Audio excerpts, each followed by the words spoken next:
Let's evaluate Matt Rhule's candidacy at Penn State.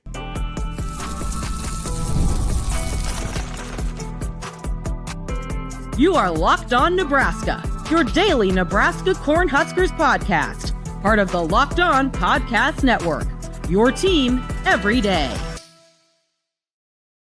Hello, and thanks for making Locked On Nebraska your first listen every day. We are free and available wherever you get podcasts and on YouTube, part of the Locked On Podcast Network, your team every day. And today's episode is brought to you by FanDuel, where right now new customers can bet just $5. And if your first bet wins, you'll get $300 in bonus bets to use across the app. Download FanDuel today.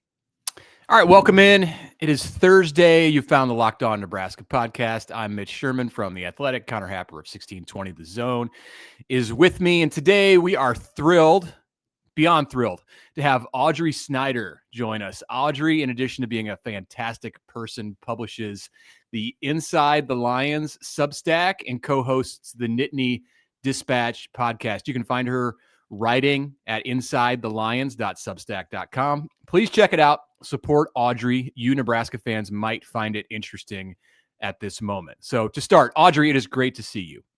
Good to see you guys. I think we know one of us is covering a coaching search. Are you guys going to be covering a coaching search maybe too? We'll find out. I guess just to begin, how's the football season going? How's the coverage of Penn State this year?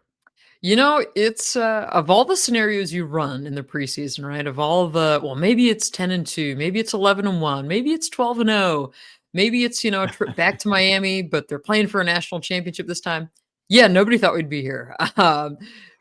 James Franklin getting fired was not on my bingo card for this season, but Getting fired in mid-October is like the other crazy part of this. I'm like, we're dealing with probably a 6-7 week coaching search. I mean, you look at this roster up and down, and last week with all the James Franklin news, it gets buried in there, but it's like, oh yes, Drew Aller's also done for the year with a season-ending ankle injury. So yeah, this season has been an absolute dumpster fire for the Nittany Lions.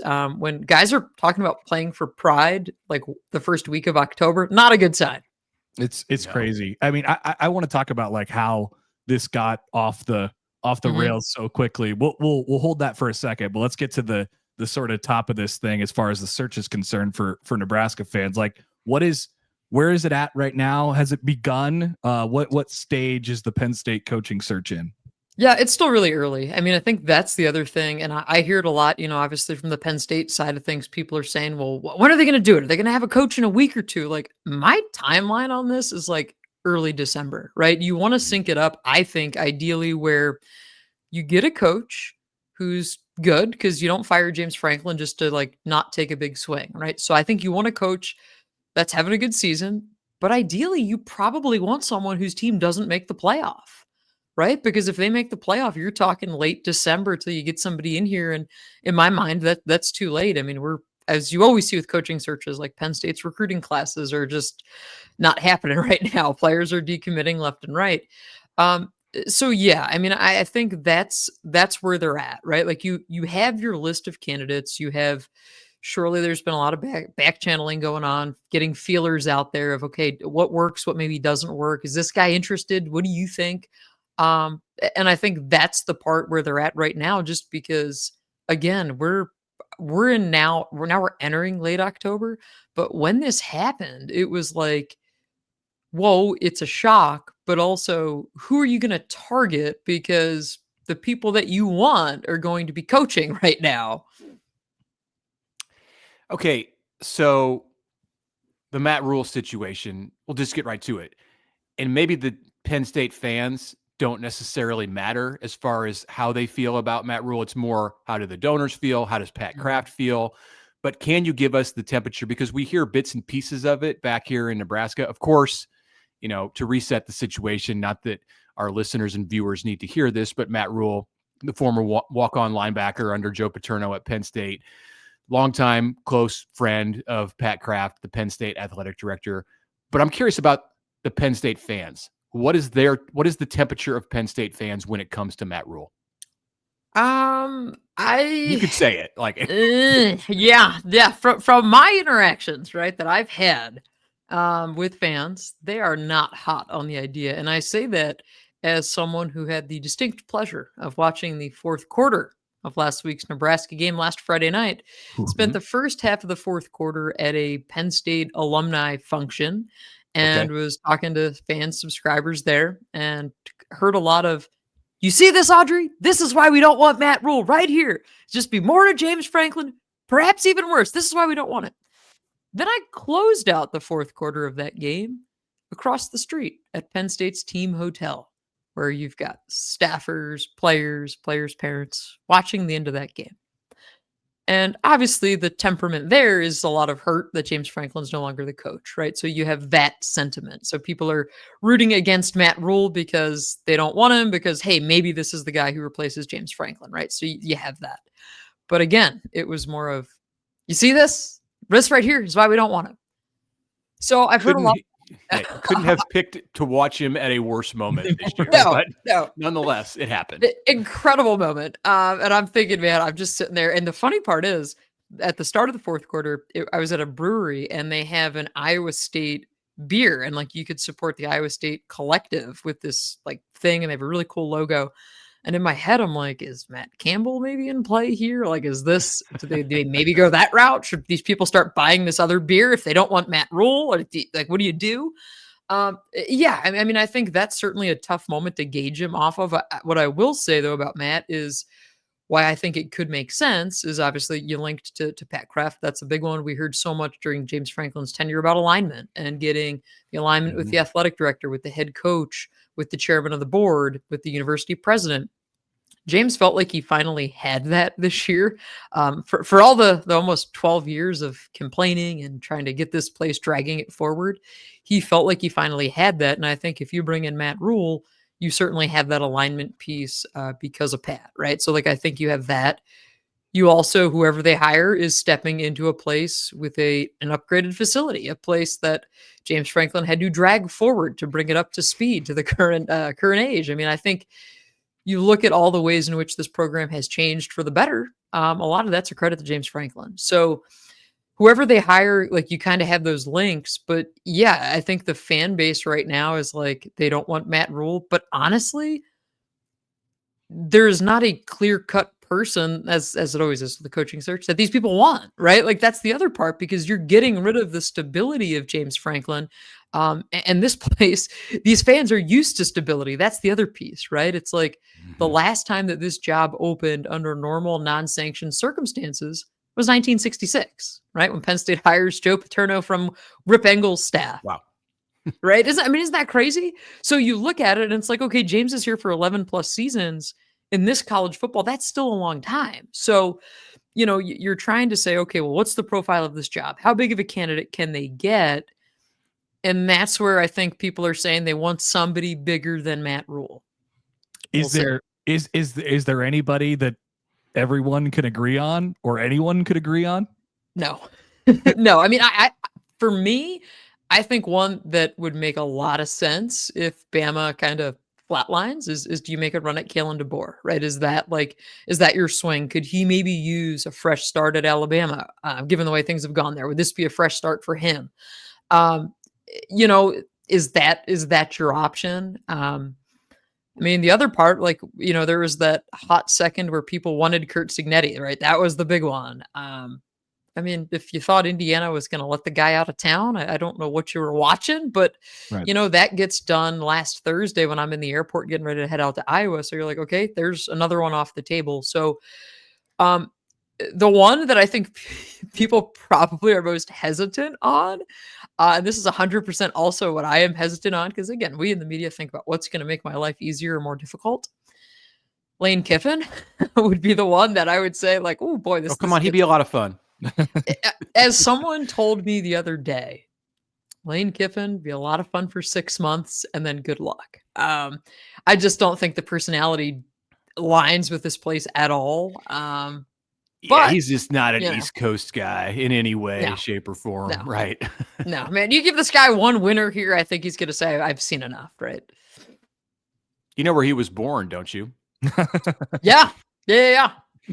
Lincoln, Nebraska. So Lane's dad, Monty Kiffin, was the defensive coordinator at Nebraska early in the Osborne years. So his name comes up every time there's a coaching search at Nebraska too. And I don't, the timelines have just never matched up. At this point, he has ascended. What about this so time, high. Mitch? Maybe well, this time. No, he's ascended so high into a place where he's annually competing for the college football playoff that you never say never, but no, I don't think. I mean, there would be some advantages to Nebraska over Ole Miss, but he's at a better program, a better football team right now. So, and I don't think he's leaving the SEC per Penn State or Nebraska or the NFL or anywhere. Well, he could leave for Florida, which is in the SEC. I was going to say that the Florida job gets really interesting because I always thought of James Franklin as a candidate at Florida. Like all along when he was here, like I was like, okay, if ever this job opens, this is one of those like kind of like the Franklin overtures with USC several years ago. Like those are some of the spots that I always thought. Yeah. But yeah, I'm fascinated to see where James ends up. And then of course, who from this staff goes with him and what players and all that stuff too. Let me ask you this. Yeah, go ahead, Mitch. Go. Okay. We'll get this and then we'll get to a break. How much autonomy does Pat Kraft have in this search? Is this his search and his search alone, or does he have to have the approval of a large constituency? Yeah, I mean, it's his search, but you're also acting with a committee and with the board of trustees in mind, right? So like, I think it's kind of, you have as much autonomy over this as you can, given like the power structure here.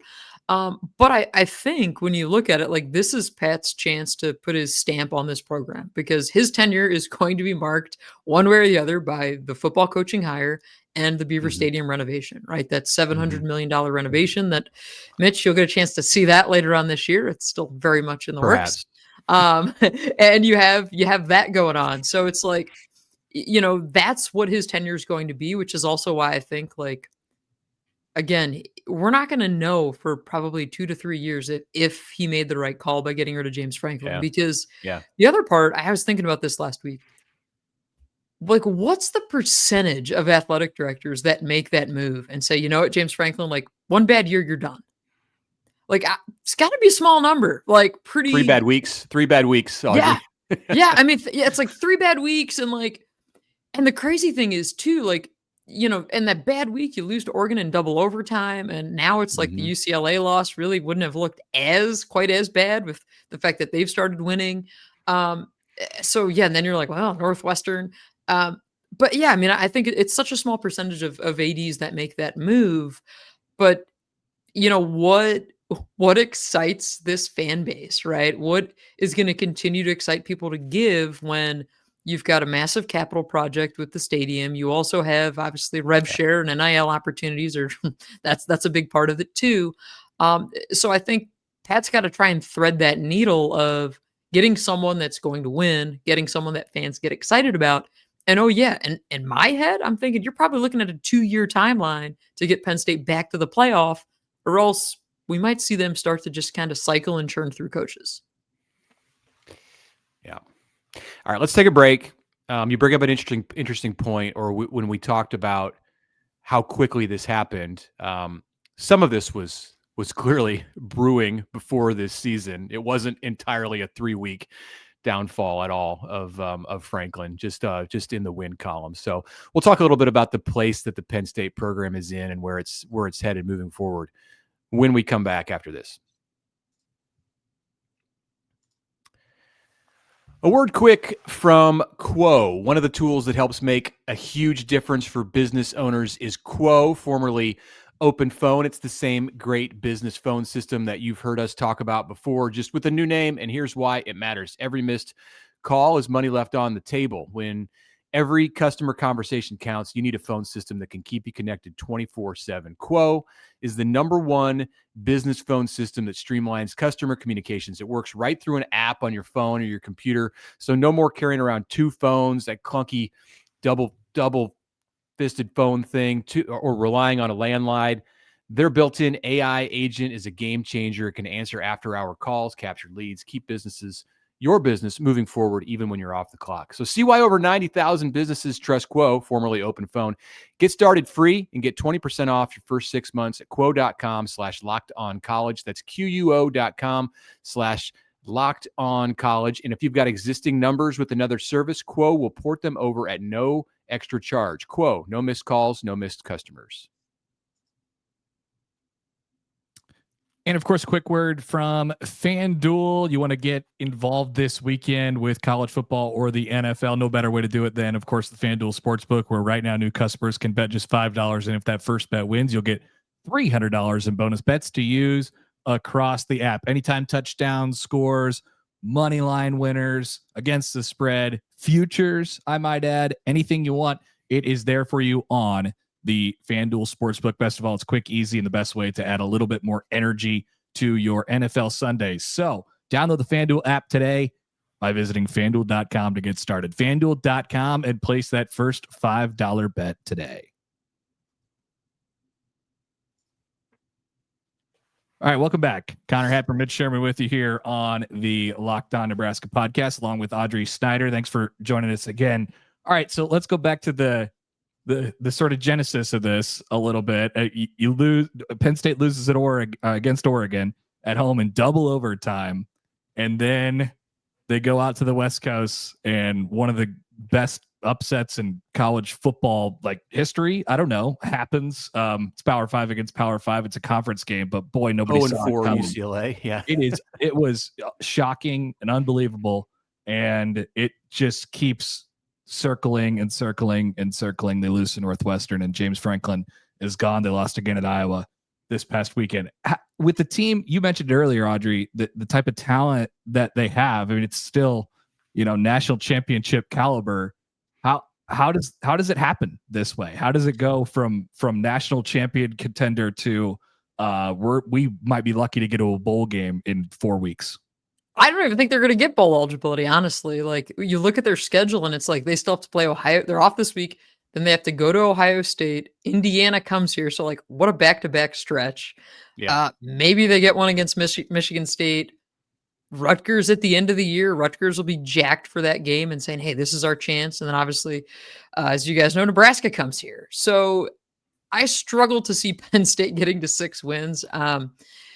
Yeah, how did it all fall apart? I mean, I think there's several reasons. One of them, I think, so much time and energy all offseason was spent on Oregon and Ohio State. And knowing that those are your 2 marquee games, you go out, you bring in Jim Knowles as your defensive coordinator, you make the splash hire, and all of a sudden, everybody's led to believe everything's going to be better, right? A defense that was really good last year under Tom Allen, they're going to be even better. Well, part of the problem is that Jim Knowles' defense is really complicated, and guys still don't understand it. And I'm talking to players and interim head coach Terry Smith this week about it, and he's like, yeah, our guys are still trying to figure it out. I mean, that was the knock at Ohio State. I mean, you've got defensive staff players telling me they're showing up, or players showing up to defensive staff meetings because they don't get it. Like, that's a problem. This is like a pro-style defense that you're trying to have, 18 to 23-year-olds figure out right now, on top of, going to classes, being 18 to 23-year-olds. So I think that's one part of it. The other part of it is that this is an offense that was supposed to take steps forward under Andy Kotelnicki. Year 2 with him here. Drew Aller was supposed to be, the NFL prospect. Maybe he's even in the Heisman conversation. Mm-hmm. The offense got drastically worse. They're 99th overall in total offense in the country. They were 26th last year.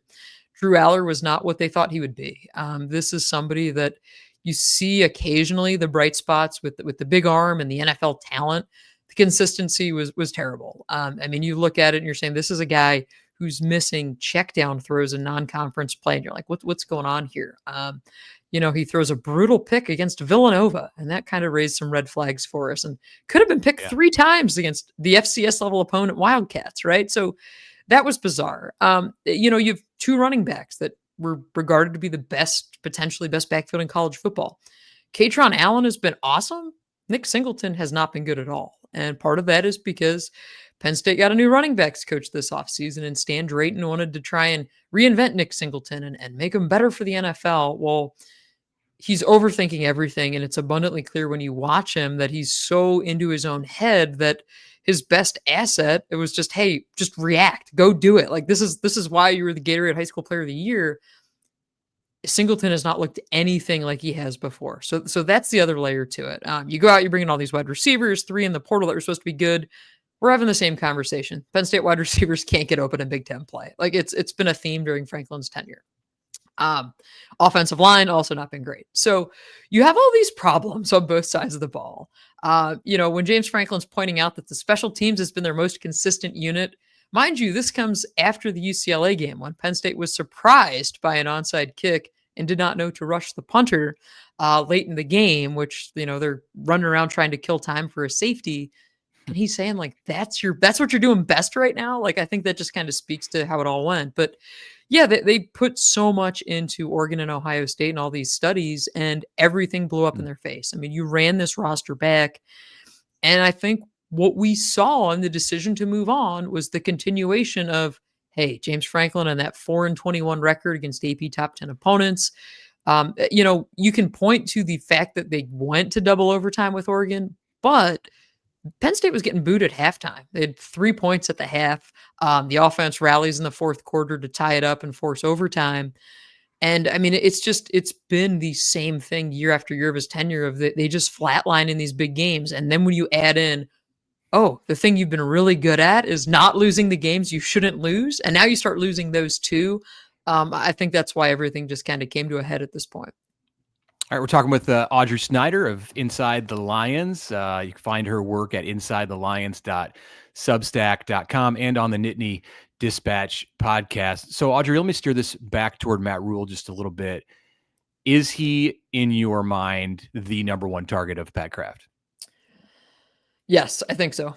I think so, because I think you look at the ties, the friendship. Again, I hit on the alignment earlier. I think I always thought, going back to when Pat Kraft got here, of, hey, if ever they move on from James Franklin, of course, at that time, I'm thinking if James takes another job somewhere, I think Matt Rhule is probably the first phone call. And, nothing that I've seen so far changes my mind, even after last Friday night. So if we get to November 22nd, I asked that question as a preface to this one. We will. Will we get there? A month away. Will we make it? I think we'll get there. If we get there with I don't know, Mitch. Teams, it's been a rough month around here. I'm not so intact. sure. All right. When we get to November 22nd, if this thing is still burning and Rhule remains available, and I don't really see anything happening at Nebraska to make him unavailable, like the Cignetti moment where he signs an extension. Could happen.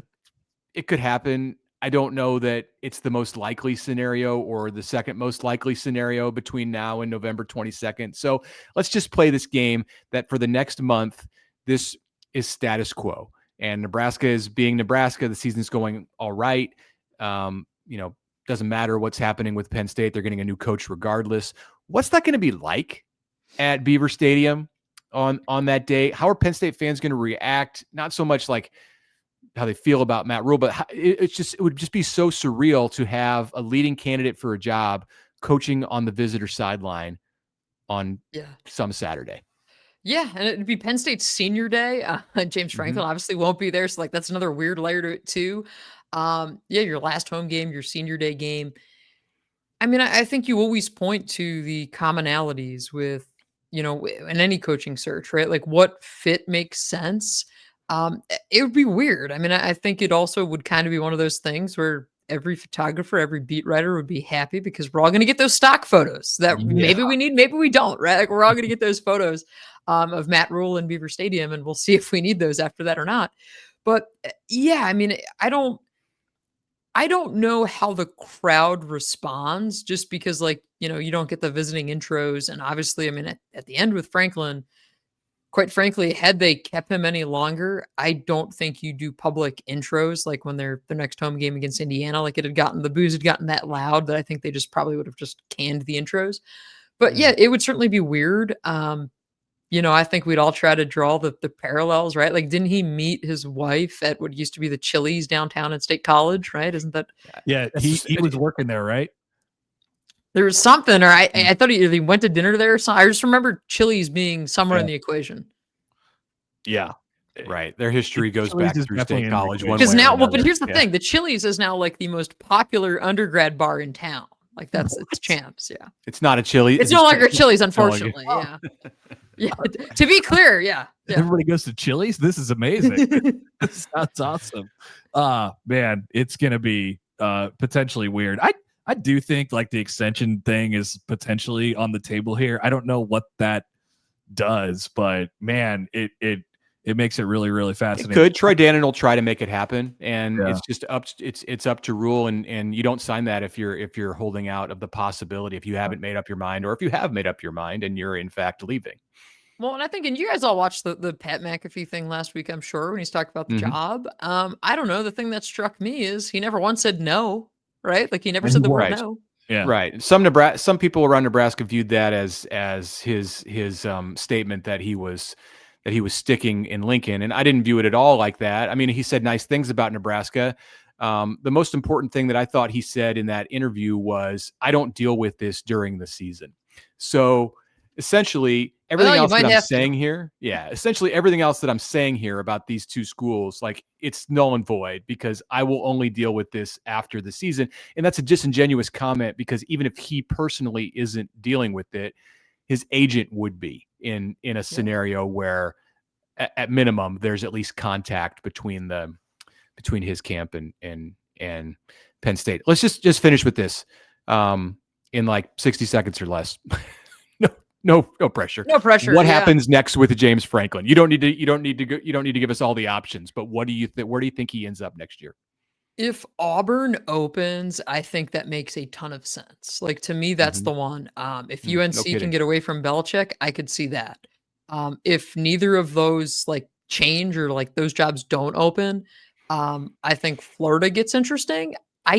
I struggle to see Virginia Tech. A lot of people have floated that one with me and said like, well, why not Virginia Tech? I mean, the man's just spent a dozen years in state college. I don't think he needs to go to Blacksburg next. Hasn't he done enough tour of duties in rural America? Like go somewhere a little bit nicer. Like the other Auburn, part of that, Alabama. Right?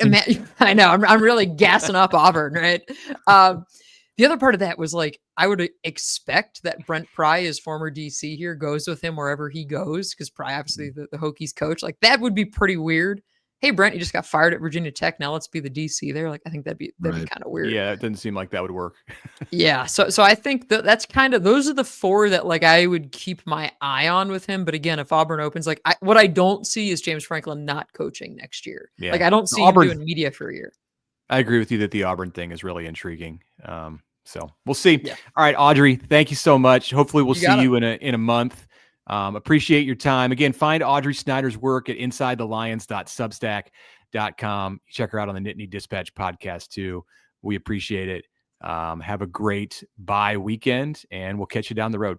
You got it. Take care, guys. All right. Connor and I will be back with our picks for week 9. That's coming up next.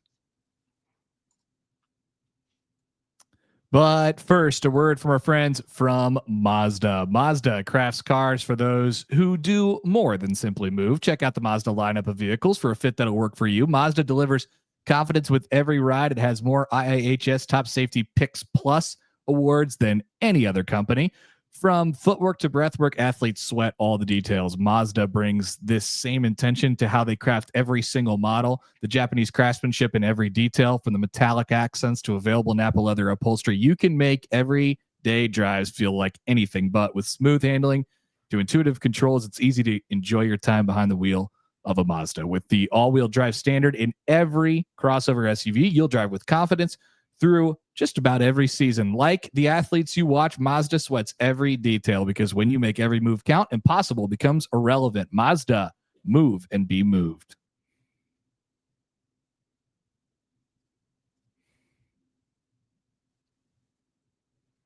All right, let's get into it. Making our picks in this week 9. Thanks again to Audrey Snyder for joining us today. That was great to hear the Penn State perspective on this stuff. Hopefully that was something a little bit different than what we've been discussing when it comes to Matt Rhule. We'll have to find creative ways to advance that story, because it's probably not going to go away. So Nebraska, Northwestern out there. Yeah. It does have a lot of potential turns. Yes.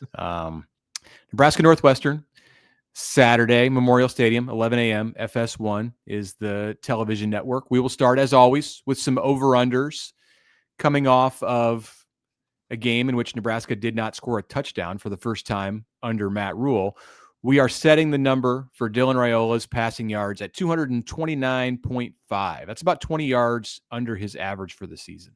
That's a pretty good number. I do think Nebraska will probably, given the week, it'll probably try to be physical in the run game and stuff like that. But that's about a pretty normal day for Dylan. I'll just say over, 230, 240 range for him. That seems like a good day at the ballpark. Okay, I'll go under.